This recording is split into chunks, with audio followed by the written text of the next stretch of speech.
اعوذ باللہ من الشیطان الرجیم بسم اللہ الرحمن الرحیم رب اشرح لی صدری ویسر لی امری واحلل عقدۃ من لسانی یفقہوا قولی واجعل لی وزیرا من اہلی رب زدنا علما اللہم فقہنا فی الدین رب اوزعنی ان اشکر نعمتک التی انعمت علی وعلی والدی وأن أعمل صالحا ترضاه وأصلح لي في ذريتي إني تبت إليك وإني من المسلمين۔ اے ہمارے رب، تو ہمیں توفیق دے کہ ہم تیری نعمت کا شکر ادا کریں جو تو نے ہم پر اور ہمارے والدین پر کی، اور یہ کہ ہم ایسا نیک عمل کریں جس سے تو راضی ہو جائے، اور ہماری خاطر ہمارے لیے ہماری اولاد کی اصلاح فرما دے۔ بے شک ہم نے تیری طرف توبہ کی اور بے شک ہم مسلمانوں میں سے ہیں، آمین یا رب العالمین۔ السلام علیکم ورحمۃ اللہ وبرکاتہ۔ کیسے ہیں آپ سب ساتھی؟ اللہ تعالیٰ آپ سب کے گھروں میں خیر و برکت کا نزول فرمائے اور آپ سب کو اپنی حفاظت میں رکھے۔ اللہ تعالیٰ ہمارے تمام بیماروں کو شفائے کاملہ عاجلہ عطا فرمائے، اور اللہ تعالیٰ ہمارے تمام مرحومین کو جنت الفردوس کا اعلیٰ ترین مقام عطا فرمائے اور ان کی قبروں کو ریاض الجنہ میں سے بنائے، آمین۔ عزیز ساتھیوں، الحمدللہ ہم نے پارہ نمبر 18 کو مکمل کر لیا تھا۔ آج انشاءاللہ تعالیٰ ہم 19ویں پارے کا آغاز کریں گے، اور سورہ فرقان بھی ہم نے شروع کی تھی، اور آج آیت نمبر 21 سے آغاز کرتے ہیں۔ اعوذ باللہ من الشیطان الرجیم بسم اللہ الرحمن الرحیم وقال الذین لا یرجون، اور جو لوگ ہم سے ملنے کی امید نہیں رکھتے وہ کہتے ہیں ہم پر فرشتے کیوں نہیں اترے، یا ہم ہی اپنے پروردگار کو آنکھوں سے دیکھ لیں۔ یہ اپنے دل میں بہت بڑے بن بیٹھے ہیں اور بہت بڑی سرکشی میں مبتلا ہو چکے ہیں۔ جس دن یہ فرشتوں کو دیکھیں گے وہ دن ایسے مجرموں کے لیے کوئی خوشی کا دن نہ ہوگا، اور وہ پکار اٹھیں گے کہ ہم تو تم سے پناہ مانگتے ہیں، اور جو کچھ انہوں نے کیا دھرا ہوگا ہم ادھر توجہ کریں گے تو اسے اڑتا ہوا غبار بنا دیں گے۔ اس دن اہل جنت کا ہی ٹھکانہ اور دوپہر کو آرام کرنے کا مقام بہتر ہوگا۔ اس دن آسمان کو چیرتے ہوئے ایک بادل نمودار ہوگا اور فرشتوں کے پرے اتار دیے جائیں گے۔ اس دن حقیقی بادشاہی رحمان کی ہوگی، اور یہ دن کافروں کے لیے بڑا سخت ہوگا۔ اس دن ظالم اپنے ہاتھوں کو کاٹے گا اور کہے گا کاش میں نے رسول کے ساتھ ہی اپنی روش اختیار کی ہوتی، کاش میں فلاں شخص کو دوست نہ بنایا ہوتا، اس نے تو میرے پاس نصیحت آ جانے کے بعد مجھے بہکا دیا، اور شیطان تو انسان کو مصیبت پڑنے پر چھوڑ جانے والا ہے۔ اب یہاں پر پارے کے آغاز میں ہی کفار کے ان مطالبات کے متعلق بتایا جا رہا ہے جو ہر وقت ان کے جاری رہتے تھے۔ پچھلے پارے میں بھی آخر میں ہم نے اس سورہ کے آغاز میں پڑھا تھا کہ ان لوگوں کے یہی اعتراضات تھے کہ ایک رسول جو ہے وہ ہم انسانوں میں سے کیوں ہیں۔ یہاں پر بھی اب دوبارہ سے ان کا دوسرا مطالبہ یہ بتایا جا رہا ہے کہ کفار یہ مطالبہ کرتے تھے کہ ہم پر فرشتے نازل کیوں نہیں ہوتے۔ کفار مکہ کے لوح قسم کے مطالبات میں سے ایک یہ بہت ہی عجیب قسم کا مطالبہ تھا کہ جیسے تم پر فرشتہ نازل ہوتا ہے ایسے ہی ہم میں سے ہر ایک پر فرشتہ اترنا چاہیے، تاکہ ہمیں پورا یقین ہو جائے کہ جو کچھ تمہاری دعوت ہے وہ درست ہے، اور اگر یہ نہیں ہو سکتا تو ہم کم از کم اپنے رب کو ہی دیکھ لیں جو ہمیں ایک دفعہ یہ کہہ دے کہ میں فلاں شخص کو رسول بنا کر بھیج رہا ہوں اور تمہیں اس پر ایمان لے آنا چاہیے۔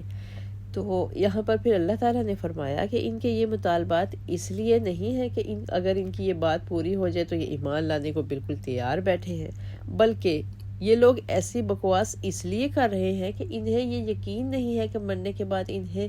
اللہ کے حضور پیش ہونا ہے۔ اگر انہیں اس بات کا یقین ہوتا تو یہ کبھی بھی ایسی باتیں نہ بناتے۔ پھر آگے کہا گیا کہ ہم نے جو ان کو مال و دولت کی فراوانی اور آسودگی عطا کی ہے، یعنی اللہ تعالیٰ نے ان کو جو اتنی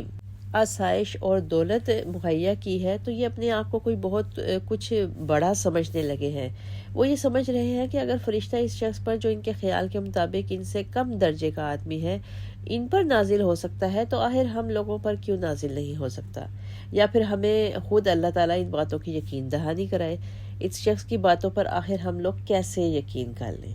پھر ساتھ ہی ساتھ آیت میں اللہ تعالیٰ نے یہ بھی فرمایا کہ اگر یہ فرشتے کو دیکھ لیں تو اس دن ان کے لیے کوئی وہ خوشی کا دن نہیں ہوگا، بلکہ وہ پکار اٹھیں گے کہ ہم تو تم سے پناہ مانگتے ہیں۔ اب یہاں پہ فرشتوں کے دیکھنے کا 3 ہی صورتیں ہو سکتی ہیں، 2 دنیا میں اور 1 آخرت میں۔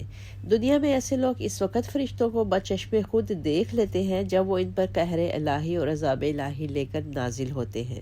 دوسرے اس وقت جب وہ ان کی جانیں نکالنے کے لیے ان کے پاس آئیں گے، اور قیامت میں تو یہ ہر وقت ہی فرشتوں کو دیکھا کریں گے۔ جو بھی وقت اور جو بھی صورت ہو ان کے لیے کوئی خوشی کی بات نہ ہوگی، بلکہ جب بھی وہ ان کے پاس آئیں گے قہر الہی بن کر ہی آئیں گے۔ اسی لیے پھر اللہ تعالیٰ نے آیتوں میں کہا کہ وہ کوئی خوشی کا دن نہیں ہوگا کہ یہ جو بڑے آرام سے کہہ رہے ہیں کہ ہمارے سامنے فرشتے کو کیوں نہیں لے کے آیا جاتا۔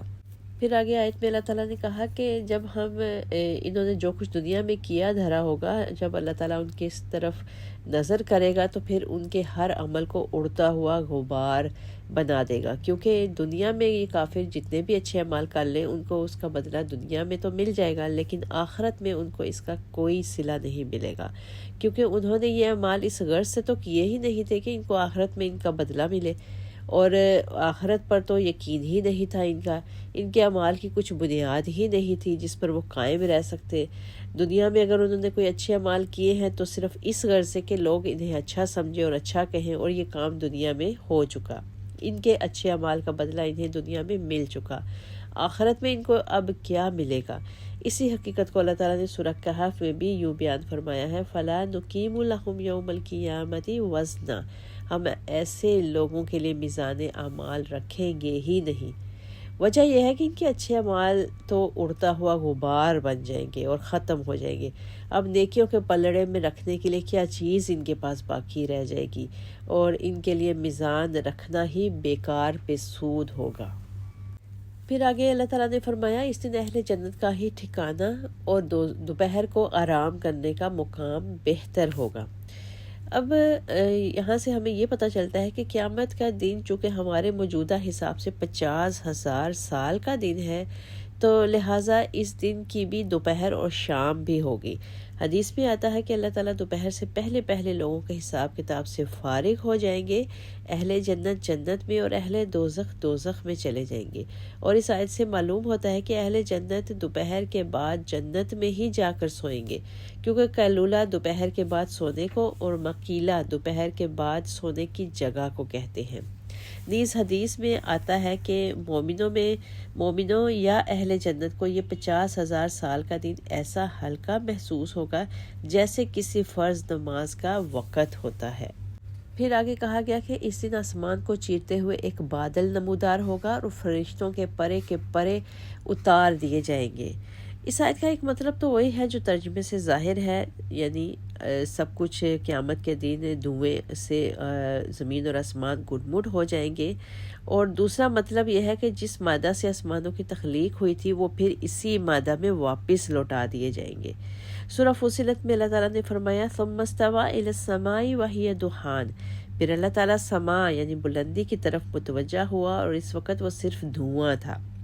اور دوسرے مقام پر اللہ تعالیٰ فرماتا ہے، آسمان اور زمین سب کچھ گٹ مٹ جمے اور جڑے ہوئے تھے تو اللہ تعالیٰ نے انہیں کھول کر الگ الگ کر دیا۔ پہلے ابتداً صرف دھواں یا گیسوں کا مجموعہ تھا، اسی سے اللہ تعالیٰ نے زمین و آسمان بنائے، اور قیامت کو یہ آسمان اسی طرح دھوئیں میں تبدیل کر دیے جائیں گے جو بادلوں کی شکل اختیار کر لے گا۔ اسی بادل میں سے فرشتے میدان حشر کی طرف جوک در جوک اتارے جائیں گے۔ پھر آگے کہا گیا آیت میں، اس دن حقیقی بادشاہی اللہ رحمان کی ہی ہوگی۔ قیامت کے دن اللہ اکیلے کی فرما برداری اور بادشاہی ہوگی، اور سب انسان بالکل برہنہ قبروں میں اٹھا کھڑے کیے جائیں گے۔ چنانچہ سیدہ عائشہ رضی اللہ تعالی عنہا کہتی ہیں کہ آپ صلی اللہ علیہ وسلم نے فرمایا، لوگ قیامت کے دن ننگے پاؤں ننگے بدن حشر میں بلائے جائیں گے۔ میں نے کہا یا رسول اللہ، اس طرح تو مرد اور عورت سب ایک دوسرے کی سطر کو دیکھیں گے۔ آپ صلی اللہ علیہ وسلم نے فرمایا، عائشہ، قیامت کا معاملہ ایسے خیالوں سے شدید تر ہوگا۔ اور ابن عباس رضی اللہ تعالیٰ عنہ کہتے ہیں کہ رسول اللہ صلی اللہ علیہ وسلم ہم لوگوں کو خطبہ سنانے کھڑے ہوئے اور فرمایا، تم لوگ ننگے پاؤں ننگے بدن حشر کیے جاؤ گے، جیسے اللہ تعالیٰ نے قرآن میں فرمایا، جس طرح تمہیں شروع میں پیدا کیا اسی طرح دوبارہ بھی پیدا کرے گا، اور تمام مخلوق میں جسے سب سے پہلے لباس پہنایا جائے گا وہ سیدنا ابراہیم علیہ السلام ہوں گے۔ تو پھر ایسی صورت میں ہم دیکھتے ہیں کہ جہاں ایسی سخت ترین صورتحال ہو، ہر کسی کو اپنی اپنی ہی پڑی ہوگی، تو کسی کو بادشاہی کا خیال آ سکتا ہے، اور دنیا کے بادشاہ تو اور بھی سخت حالت میں اس دن ہوں گے۔ پھر آگے آیت میں فرمایا، اور یہ دن کافروں کے لیے بڑا سخت ہوگا۔ جس طرح مومنوں کے لیے قیامت کے دن کی مدت انتہائی مختصر اور آسان بنا دی جائے گی، اتنی ہی کافروں کے لیے یہ مدت طویل اور سخت تر ہوگی، کیونکہ دنیا میں بھی یہ چیز تجربہ شدہ ہے کہ مصیبت کے چند لمحات اتنے طویل تر اور شدید تر معلوم ہوتے ہیں جیسے کئی سالوں سے انسان یہ دکھ سہتا چلا آ رہا ہو۔ اسی طرح کی فیلنگز ہمیں دنیا میں ہوتی ہے، لیکن آخرت میں قیامت والے دن مومنوں کے لیے تو وقت بڑا آسان ہوگا، لیکن کافروں کے لیے وہ وقت بہت طویل اور سخت ترین ہوگا۔ پھر آگے فرمایا کہ اس دن ظالم اپنے ہاتھوں کو کاٹے گا اور کہے گا، کاش میں نے رسول کے ساتھ ہی اپنی روش اختیار کی ہوتی۔ جب کافر مومنوں سے اللہ تعالیٰ کا حسن سلوک دیکھیں گے، وہی مومن جنہیں وہ حقیر مخلوق سمجھ کر تکلیفیں پہنچاتے تھے، تو پھر وہاں پہ وہ حسرت و ندامت سے ان کے منہ سے پھر یہ الفاظ نکلیں گے کہ کاش ہم نے بھی اللہ کے رسول کا ساتھ دیا ہوتا تو یہ سخت وقت ہمیں نہ دیکھنا پڑتا، کاش میں نے اپنی کچھ بصیرت سے کام لیا ہوتا اور محض دوسروں کا اعلی کار بن کر اللہ کے رسول کی مخالفت نہ کی ہوتی۔ یہ اس دن ان کی حسرت ہوگی، اور حسرت کے مارے ان کے منہ سے پھر یہ الفاظ نکلیں گے۔ پھر آیتوں کے آخر میں فرمایا، کاش میں نے فلاں شخص کو دوست نہ بنایا ہوتا، اس نے تو میرے پاس نصیحت آ جانے کے بعد مجھے بہکا دیا، اور شیطان تو انسان کو مصیبت پڑنے پر چھوڑ جانے والا ہے۔ یہاں پہ آیتوں میں لفظ استعمال کیا گیا خذول۔ خذول بمعنی کسی کی مدد نہ کرنا بلکہ مدد کے وقت ساتھ چھوڑ جانا ہے، اور خذول ایسے دوست کو کہتے ہیں جو زبانی تو دوستی کے بہت دعوے کرتا اور دم بھرتا ہو، لیکن مصیبت کے وقت ساتھ چھوڑ کر چلا جائے، دغا دینے والا دوست۔ اور شیطان کے لیے یہ بالکل لفظ راس آتا ہے، کیونکہ وہ ہمیشہ انسان کو سبز باغ دکھا کر اور خوشنما وعدے دے کر اسے گمراہ کرتا ہے، پھر مشکل وقت پڑنے پر دنیا میں بھی ساتھ چھوڑ جاتا ہے، اور آخرت میں بھی وہ یہی کام کرے گا۔ اور یہی خصلت شیطان کے دوستوں یا شیطان سیرت انسانوں کی بھی ہوتی ہے۔ اسی لیے آیت کے آخری الفاظ یہی ہے، وَقَانَ الشَّيْطَانُ لِلْإِنسَانِ خَذُولًا۔ آیت 30 سے پڑھتے ہیں، وَقَالَ الرَّسُولُ يَا رَبِّ إِنَّ قَوْمِ اتَّخَذُوا هَذَا الْقُرْآنَ مَهْجُورًا۔ اور رسول صلی اللہ علیہ وسلم کہیں گے، پروردگار، میری قوم کے یہی لوگ ہیں جنہوں نے اس قرآن کو نشانہ تضحیک بنا رکھا تھا۔ اسی طرح اے نبی، ہم نے مجرموں کو ہر نبی کا دشمن بنایا ہے، اور آپ کا پروردگار رہنمائی کرنے اور مدد دینے کو کافی ہے۔ کافر یہ بھی کہتے ہیں کہ یہ سارا قرآن یک بارگی ہی رسول پر کیوں نہ اتار دیا گیا۔ بات ایسی ہی ہے، اور یہ اس لیے کہ ہم آپ کی ڈھارس بڑھاتے چلے جائیں، اور اس لیے بھی کہ ہم آپ کو ایک خاص ترتیب اور وقفوں سے پڑھ کر سناتے جائیں، اور اس لیے بھی کہ جب بھی یہ کافر آپ کے پاس کوئی مثال یعنی اعتراض لائیں تو اس کا ٹھیک اور برجستہ جواب اور بہترین توجیہ ہم آپ کو بتا دیں۔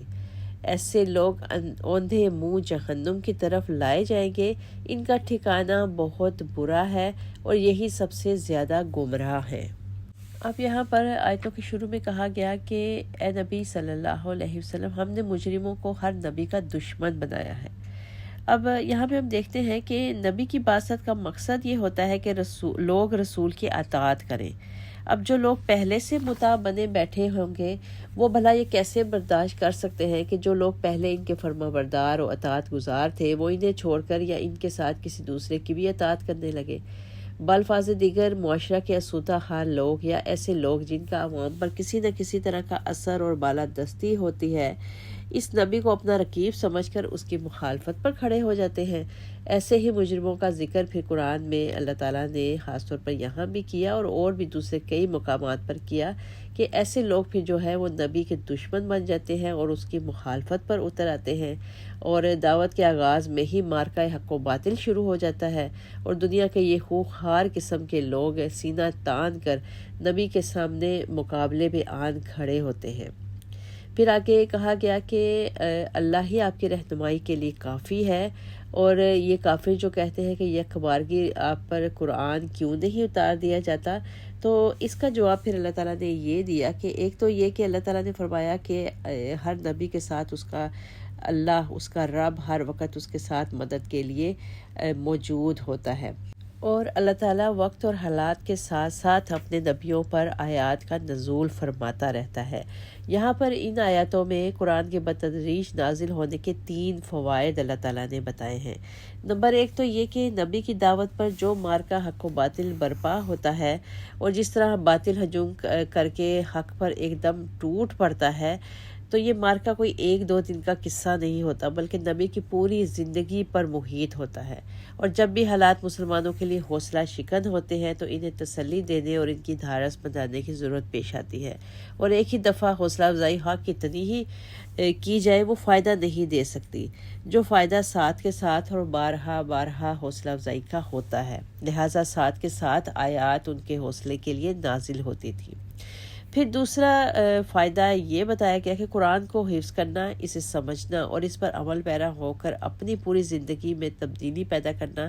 اسی صورت میں ممکن تھا کہ قرآن کریم کو بتدریج آہستہ آہستہ نازل کیا جائے۔ قرآن کو بتدریج نازل کرنے سے یہ فائدہ حاصل ہوا کہ ہر ایمان لانے والے کو یہ معلوم ہوا کہ فلاں آیت یا فلاں سورت کا شان نزول کیا تھا اور کس طرح کے پس منظر میں یہ نازل ہوئی تھی۔ نیز اگر کوئی شخص قرآن کی کسی آیت یا اس کے کسی مفہوم کو غلط معنی پہناتا تو قرآن ساتھ کے ساتھ نازل ہو کر اس مفہوم کی تردید کر کے صحیح تعبیر پیش کر دیتا ہے۔ علاوہ ازیں معاشرے سے برائیاں مثلاً شراب نوشی، لوٹ مار، قتل و غارت، بے حیائی، زنا اور سود کے خاتمے کے لیے سب احکام ایک دفعہ نازل کیے جاتے تو ان پر عمل پیرا ہونا بہت مشکل ہو جاتا، اور لوگ سرے سے نبی پر ایمان لانے اور اس کے اطاعت کرنے سے ہی دستبردار ہو جاتے۔ بہت ہی آرام سے طریقے کے ساتھ سلولی اللہ تعالیٰ نے احکامات نازل فرمائے، اور ان تمام برائیوں کو معاشرے میں سے ختم کرنے کے احکامات بھی ساتھ ساتھ نازل فرمائے۔ تیسرا فائدہ جو ان آیتوں میں قرآن کو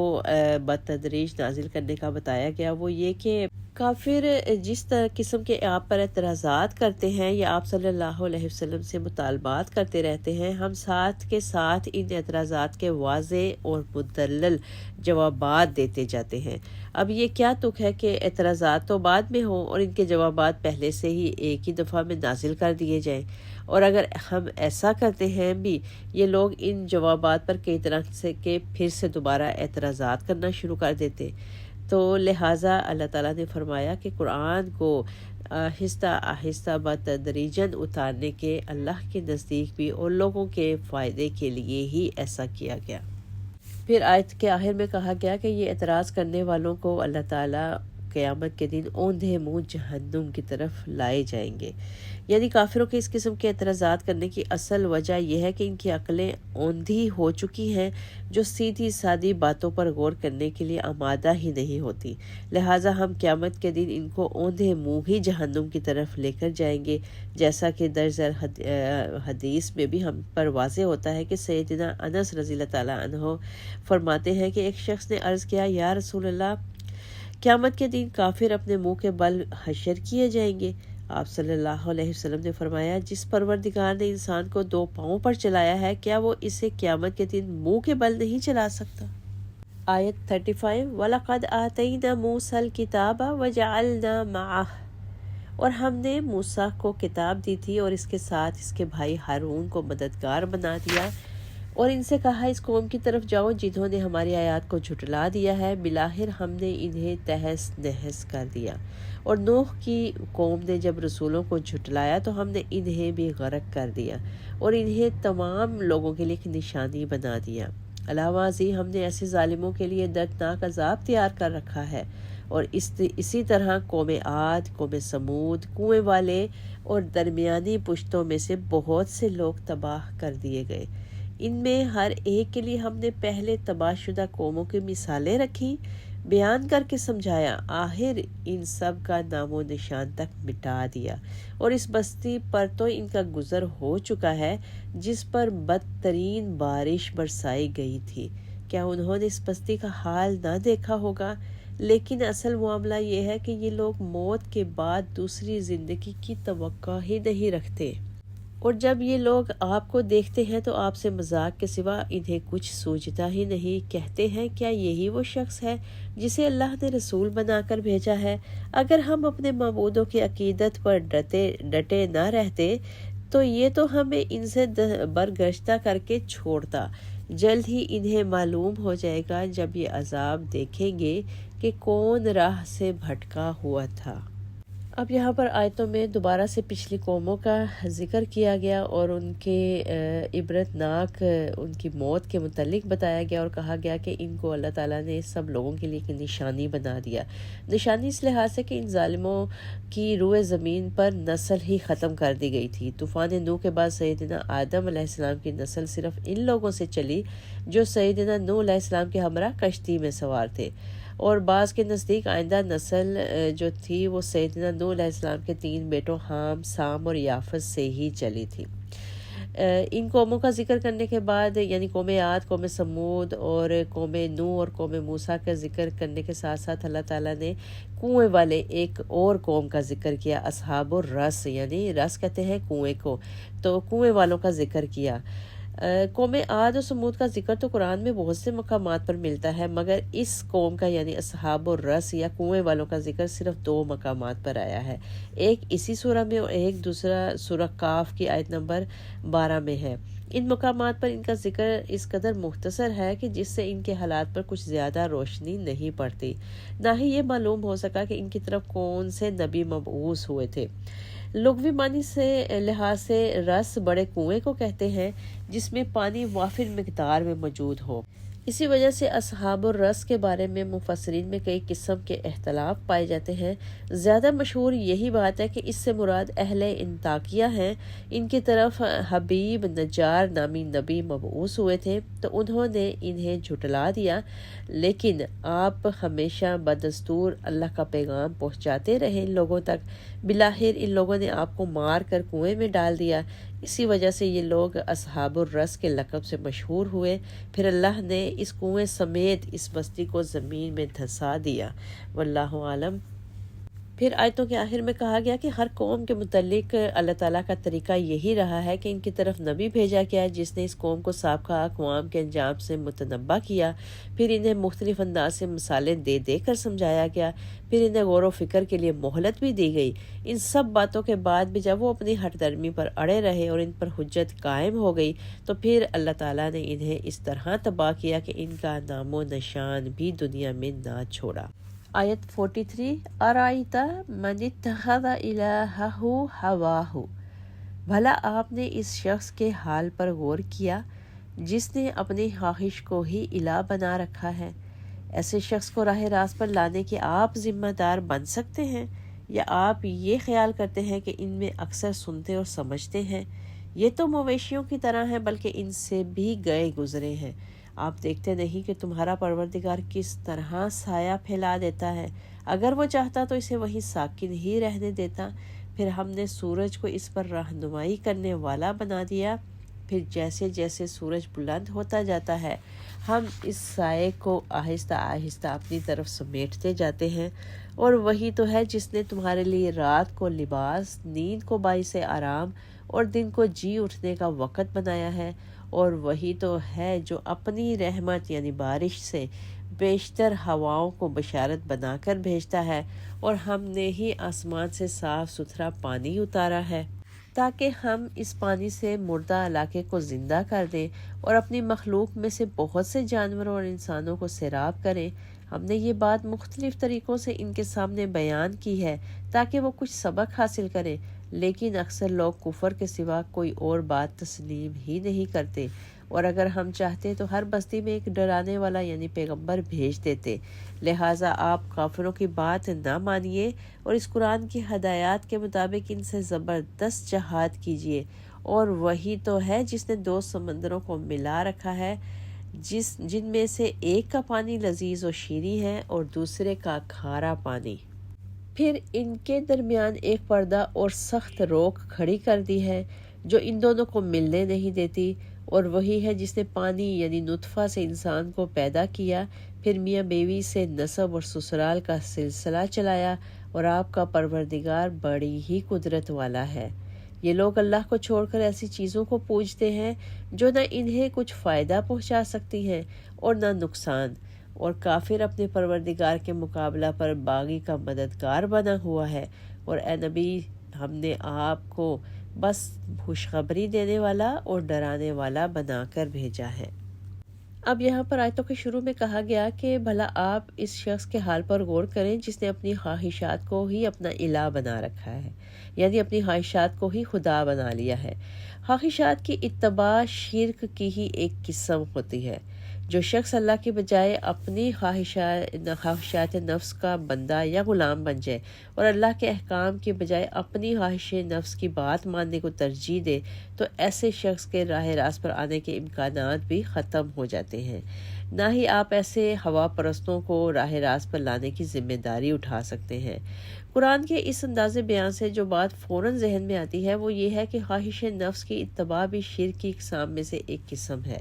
اور خواہش نفس کی اتباع ایک ایسا عام مرض ہے جس میں کافر و مشرک تو درکنار، مومن و مسلم اور عوام و خاص سب ہی تقریباً مبتلا ہوتے ہیں۔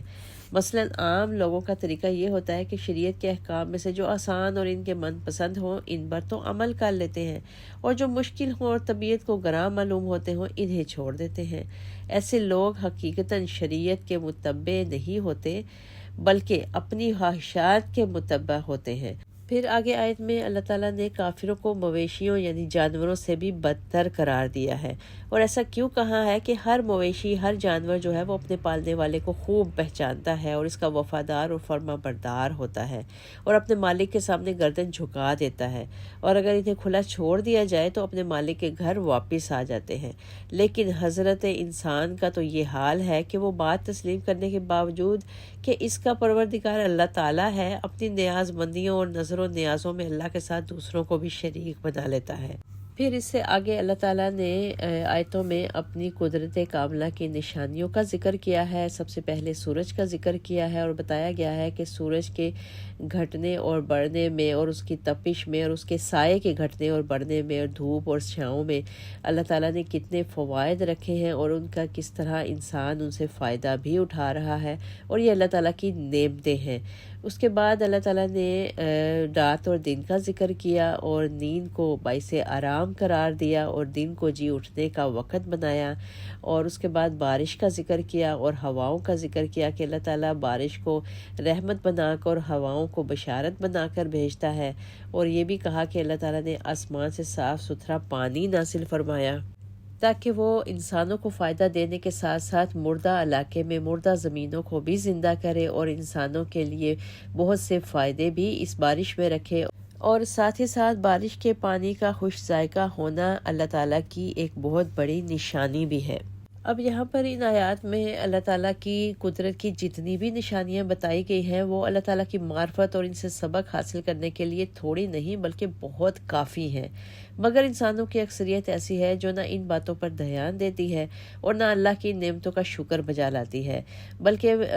ہوتا یہ ہے کہ انسان بعض دفعہ بہت ہی ایسے غلط قسم کے عقائد میں مبتلا ہو جاتا ہے جن کی وجہ سے پھر وہ اپنے آپ کو شرک کے جیسے ظلم عظیم میں مبتلا کر دیتا ہے۔ تو پھر ایسے کافروں کے لیے پھر اللہ تعالیٰ نے آخر میں فرمایا کہ جب یہ لوگ کفر کے سوا کوئی اور بات تسلیم نہیں کرتے تو اے نبی صلی اللہ علیہ وسلم آپ ان کافروں کی باتوں کو نہ مانیے اور قرآن کی ہدایات کے مطابق ان سے زبردست جہاد کیجیے۔ جہاد کا لغوی معنی کسی مقصد کے حصول کے لیے بھرپور کوشش کرنا ہے، اور اس میں زبان و قلم کا جہاد بھی شامل ہے، مال کا بھی اور توپ و تفنگ کا بھی۔ غرض یہ کہ جس محاذ پر بھی دشمن حملہ آور ہو اسی محاذ پر اس کا پوری قوت سے مقابلہ کرنے کا اللہ تعالیٰ نے حکم دیا۔ اور پھر اس کے بعد اللہ تعالیٰ نے ایک اپنی بہت بڑی نشانی کا ذکر کیا کہ اللہ تعالیٰ نے 2 سمندروں کو آپس میں ملا رکھا ہے، جس میں سے ایک کا پانی لذیذ اور شیریں ہے اور دوسرے کا پانی کھارا اور کڑوا ہے۔ تو یہ اللہ تعالیٰ کی ایک بہت بڑی نشانی بتائی گئی ہے۔ کیا اب بھی ہم غافل انسان اپنی چشم بصیرت سے اللہ کی نشانیوں اور عظیم و شان نعمتوں اور قدرتوں کو دیکھ کر اس سے عبرت حاصل نہیں کریں گے؟ اور پھر آخر میں اللہ تعالیٰ نے حضرت انسان کی پیدائش کا ذکر کر کے اپنی ایک اور بڑی نشانی کا ذکر کیا ہے اور بتایا ہے کہ اللہ تعالیٰ کی قدرت کا یہ کرشمہ کیا کم ہے کہ اس نے پانی کی ایک بوند سے انسان جیسی مخیر العقول مشینری رکھنے والی مخلوق پیدا کر دی ہے۔ مزید یہ کہ اس پیدا ہونے والے بچہ کو جو مختلف نوعوں میں تقسیم کر دیا، کبھی لڑکا پیدا ہوتا ہے اور کبھی لڑکی، اور یہ دونوں انسان ہونے کے اعتبار سے تو یکساں ہیں مگر اپنی جسمانی ساخت اور خصوصیات میں بہت سے امور میں ایک دوسرے سے مختلف ہوتے ہیں۔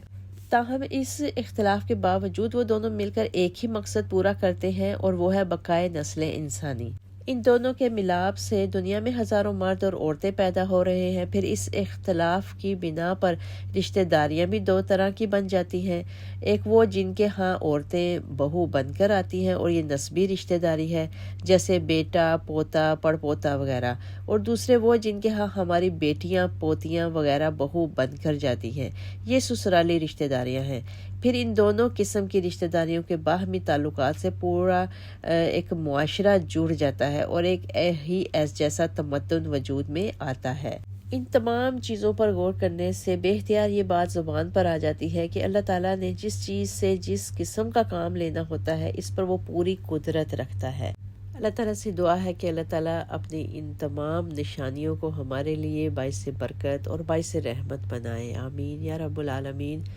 وآخر دعوانا ان الحمد للہ رب العالمین، سبحان ربک رب العزت عما یصفون وسلام علی المرسلین والحمد للہ رب العالمین وما علینا الا البلاغ۔